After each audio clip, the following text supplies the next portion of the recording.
Abateze amatwi mwese ndabaramukije. Kaze mu kiganiro Ivyo Nabageze Vyose. Igihe Yesu yasezera abigishwa biwe yabahaye icagezo ngo bagende bahindura amahanga yose abigishwa, ababatize, baheze babigishe kwitondera ivyo yabageze vyose. Muri iki kiganiro mutegurirwa mukongera mugashikizwa na jewe Yohani niyo ndiko, biciye kuri radio Ivyizigiro no ku zindi mbuga zikoresha ubuhinga bwa none. Turigira hamwe kimwe kimwe mu byo Yesu agomba ko tumenya, hanyuma ngo tubigendere bitume dukomeza urugendo rwacu rwo gusa nawe buri munsi. Kaze mu kiganiro cy'uyu munsi.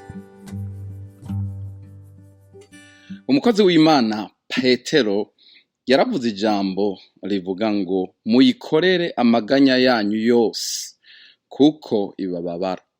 Mumukorere amaganya yanyu yose kuko abababara. Uhoraho arabababara, Imana irabababara.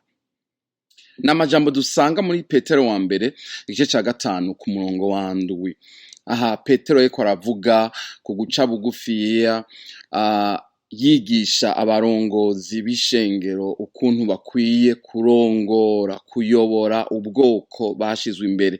Avuga ku byo guca bugufi, avuga ku barongozi, ariko aramanuka aragera ahantu avuga ku barongorwa nabo.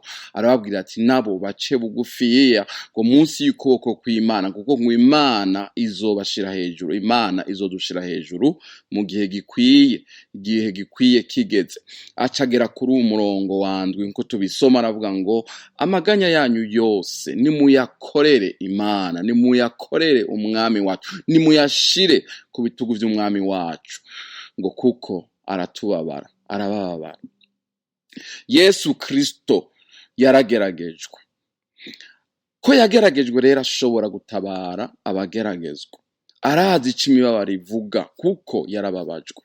Arazi ico guhamwa bivuga kuko yarahamwe, yaratutswe. Arazi gutabara abatukwa, yararenganijwe, arazi ico kurenganywa bivuga. Yesu yarafashwe uko atari, ugufatwa uko umuntu atari. Yesu arazi icarico, ashobora gutabara abamerewe gutyo, abagiriwe naba bariko baraca mu bigoye. Ashobora kubatabara kuko nawe yarahaciye. Bibiri bitubwira mu mibabaro ya Yesu Kristo nkuko Bibiliya ibitwereka.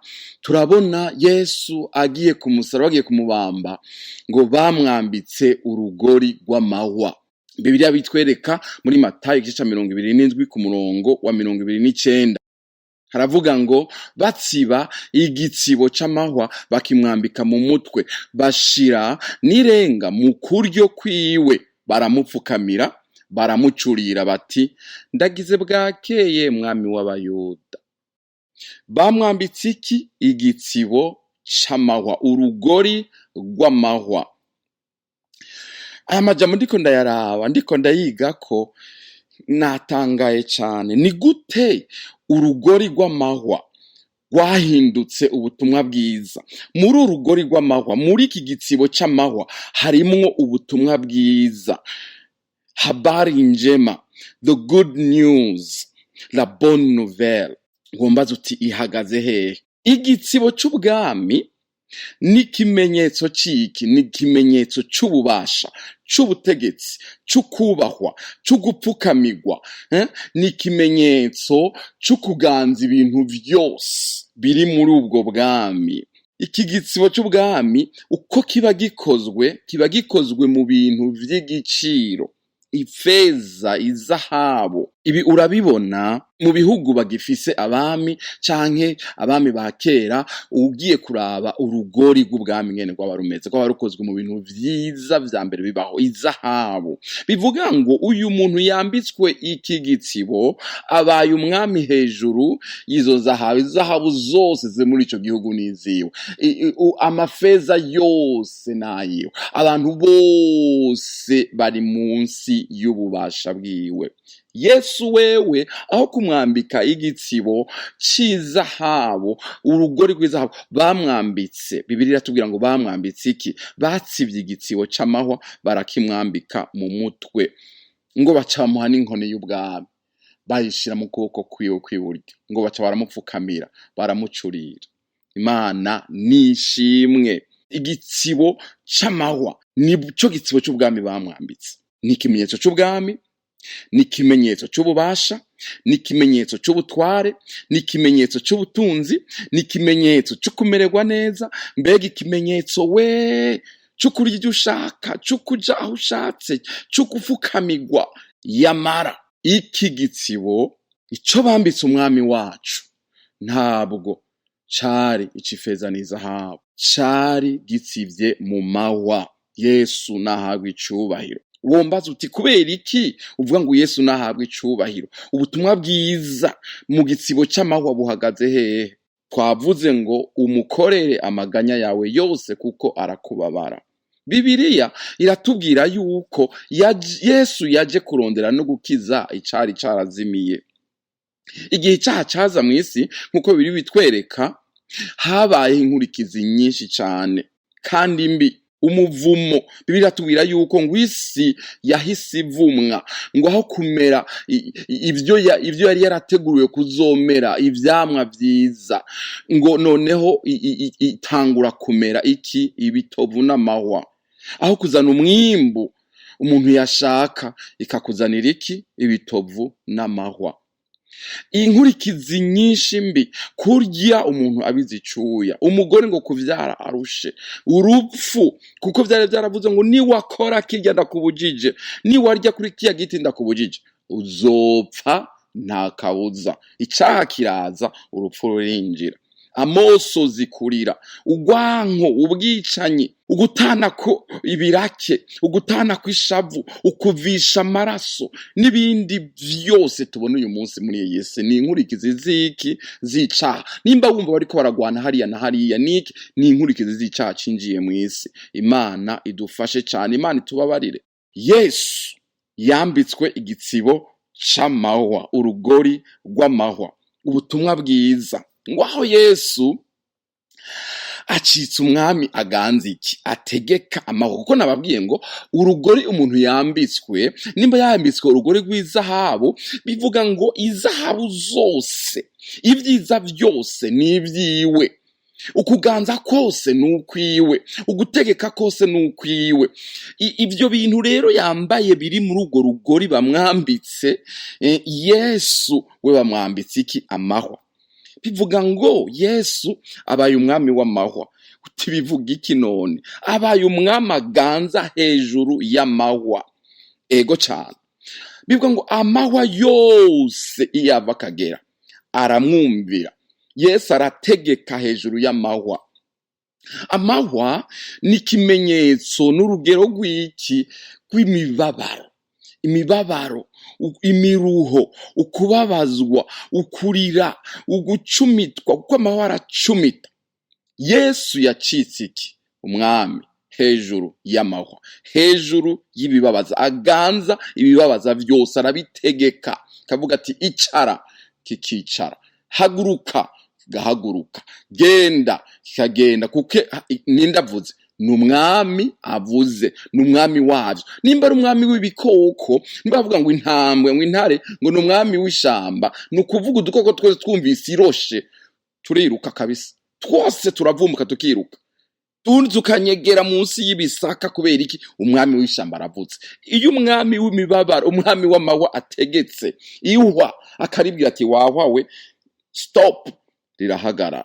Yesu yacitse umwami w'amahwa kuko bamwambitse urugori rw'amahwa. Mbega iyi si inkuru nziza, mbega ubusa ubutumwa bwiza. The good news ihagaze ahanyene, bamwambitse la bonne nouvelle, bamwambitse igitsibo c'amahwa. Ahindutse ubuganza amagorwa yose, akayategeka. Muzi ko Bibiliya inatubwira yuko ngo n'urupfu yararurogoye. Ukuzuka kwa Yesu Kristo kurimwo intsinzi idasanzwe, kuko bisigura ngo kwazutse urupfu ararurogoye, rwari ruroze ararurogoye. Niko bitubwira, kandi Imana ntihabwa icubahiro. Abapfuye bose bizeye Yesu Kristo bazozuka bagenda guhabwa iki? Impera. n'abapfuye batamwizeye abanse kumwizera nabo bazozuka bagenda kuronka impera zabo. Imana idufashe cyane kwizera no kwakira no kwizera Yesu Kristo. Urupfu nago yararogoye, nababwiye ko ruri muri zimwe muri za nkurikizi zicaha. Yararogoye ntirukadutera ubwoba. Bibiliya iravuga ngo hari igihe tuzobaza urupfu tuti warupfuwe, intsinzi yawe iri hehe? Uruboyi rwawe ruri hehe? Ya magorwa yawe ari hehe? Amahoro dutera. Kuko uyu munsi nkuko birivuga turacara ahantu turaniha, yego twaracunguwe, ariko kandi turiko turakomeza gucungurwa tuba sanctifié, dutunganywa, kandi igihe kiraje kizoza aho tuzotunganywa tugacungurwa burundu. Aha niho hazoshikira ijambo, nkuko ijambo ry'Imana rivuga ngo warupfuwe uri hehe? Intsinzi yawe iri hehe? Uruboyi rwawe ruri hehe? Yesu yararurogoye. Uburemere bw'umuvumo bwose bwagiye kuri nde? Bwagiye kuri Yesu Kristo. Yacitse umutware hejuru y'umuvumo wose. Si ibyo gusa, Yesu yahindutse umwami afise ububasha no kubavumwe. Nukuvuga muri ubu buryo buvuga ngo umuntu yahindutse ikivume.